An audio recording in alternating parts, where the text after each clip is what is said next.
അപ്പോൾ ഇന്ന് നമുക്ക് മറ്റു കുറച്ച് വാദ്യങ്ങൾ നമുക്കൊന്ന് പരിചയപ്പെട്ടാലോ? ഇടയ്ക്ക. ഇടയ്ക്ക എന്ന് പറയുന്നത് നമുക്കെല്ലാവർക്കും അറിയാവുന്ന കാര്യമാണ്. അമ്പലത്തിൽ ഉപയോഗിക്കുന്ന, ക്ഷേത്രങ്ങളിൽ പൂജകൾക്ക് ഉപയോഗിക്കുന്ന ഒരു പ്രധാനപ്പെട്ട വാദ്യമാണ്. സംഗീതാത്മകമായിട്ടുള്ള ഒരു വാദ്യമാണ് ഇടയ്ക്ക എന്ന് പറയുന്നത്. നമ്മൾ കൂടുതലും സോപാന സംഗീതത്തിനൊക്കെ ഇടയ്ക്ക കൊട്ടി താളം പിടിച്ചിട്ടാണ് സോപാന സംഗീതം ആലപിക്കുന്നത് അല്ലേ? അതുപോലെ ഈ ഓരോ പൂജയ്ക്കും ഇടയ്ക്കയ്ക്ക് വായ്ത്താരി ഇത്ര എന്നുള്ള ഒരു ഇന്ന വായ്ത്താരി ഇടയ്ക്കാക്കൂറെന്നാണ് അതിന് പറയുന്നത്. അങ്ങനെ ഓരോ പൂജയ്ക്കും ഇടയ്ക്കയിൽ പ്രത്യേകം വായ്ത്താരികൾ ഉണ്ട്. അപ്പോൾ അതനുസരിച്ചിട്ടാണ് ഇടയ്ക്ക ഇടയ്ക്ക കൊട്ടുന്നത്. അതുപോലെ തന്നെ അടുത്തത് ചേങ്ങിലയാണ്.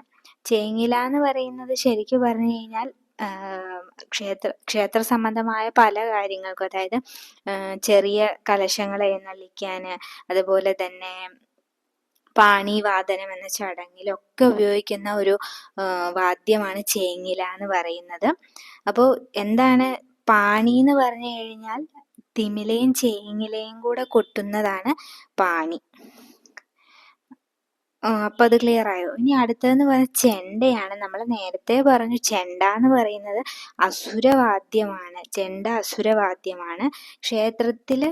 ക്ഷേത്രത്തിനകത്ത് കലശം നടക്കും, കലശപൂജയുടെ സമയത്ത്, അതുപോലെ കലശാഭിഷേകം നടക്കുമ്പോഴൊക്കെ മാത്രമാണ് ഈ ചെണ്ട ഉപയോഗിക്കുന്നത്.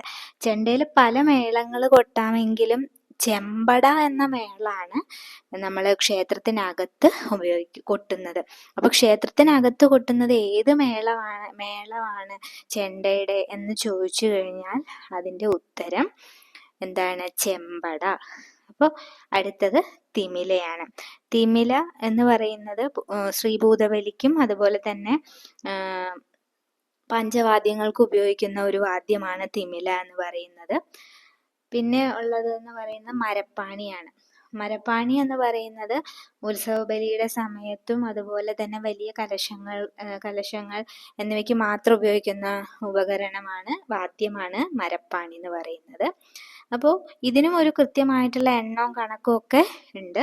അതുപോലെ തന്നെ മരപ്പാണി കൊട്ടുന്നത് തന്ത്രി ദേവനെ ആവാഹിക്കുന്നതും ഒരേ കണക്കിലാണ്. മരപ്പാണി കൊട്ടുന്നതും അതുപോലെ തന്നെ ക്ഷേത്രത്തിൽ തന്ത്രി ദേവനെ ആവാഹിക്കുന്നതും ഒരേ കണക്കിലാണെന്നാണ് പറയുന്നത്.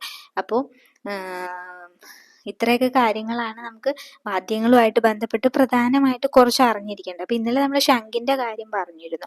ശംഖിന് ഒരു കൃത്യമായിട്ട് ഇത്ര എണ്ണം അല്ലേ, ശംഖ് മുഴക്കുന്നത് ഇത്ര നാദം വേണം എന്നുള്ള ഒരു കണക്കുണ്ടെന്ന് നമ്മൾ പറഞ്ഞു അല്ലേ?